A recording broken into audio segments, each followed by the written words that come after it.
రాజ్ ఇంట్లో ఉన్న వాళ్ళందరూ హాల్‌లో కూర్చొని ఉంటారు. ఇంతలో అక్కడ ఉన్న వాళ్ళ బామ్మగారు కళ్యాణికి కూడా పెళ్లయిపోయింది. వాళ్ళు ముగ్గురు జంటలతో కలిపి నేను రేపు వరలక్ష్మి వ్రతం చేయాలనుకుంటున్నాను అని చెప్పేసైతే అంటూ ఉంటుంది. ఆ మాటలు వినగానే ఇంట్లో ఉన్న వాళ్ళందరూ అయితే చాలా సంతోషిస్తూ ఉంటారు.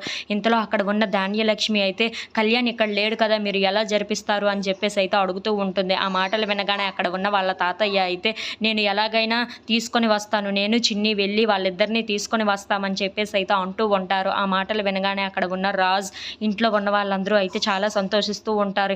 ఇంతలో రుద్రాని ధాన్యలక్ష్మి దగ్గరికి వచ్చి ఏంటి నువ్వు నీ కోడల్ని ఒప్పేసుకున్నావా? అప్పునే నీ కోడల్ని ఒప్పేసుకున్నావా అని చెప్పేసి అయితే అడుగుతూ ఉంటుంది.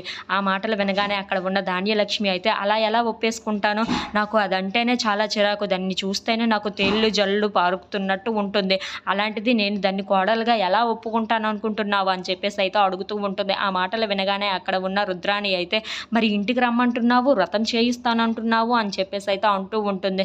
ఆ మాటలు వినగానే అక్కడ ఉన్న ధాన్యలక్ష్మి అయితే రానివ్వు, నేను ఎందుకు ఒప్పుకున్నాను అంటే ఈ ఇంటికి సరైన కోడలు కాదు అని రేపు ఎలాగైనా దానికి నిరూపిస్తాను, ఇంట్లో ఉన్న వాళ్ళందరికీ చూపించి ఈ అమ్మాయి ఈ ఇంటికి సరైన కోడలు కాదు అని ఎలాగైనా నేను నిరూపిస్తాను అని చెప్పేసి అయితే అంటూ ఉంటుంది. ఆ మాటలు వినగానే అక్కడ ఉన్న రుద్రాణి అయితే ఓహో అదా నీ ప్లాన్ అని చెప్పేసి అయితే అంటూ ఉంటుంది. ఆ మాటలు వినగానే అక్కడ ఉన్న ధాన్యలక్ష్మి అయితే రేపు దాన్ని రాని, అది వచ్చిన తర్వాత నేనంటే ఏంటో చూపిస్తాను, నా సంగతి ఏంటో చూపిస్తాను, ఎలాగైనా సరే ఈ ఇంటికి తగిన కోడలు కాదు అని తననే బయటికి పంపించేస్తాను, వీళ్ళందరితో కలిసి అదే చేస్తాను అని చెప్పేసి అయితే అంటూ ఉంటుంది. ఆ మాటలు వినగానే అక్కడ ఉన్న రుద్రాణి అయితే చాలా సంతోషిస్తూ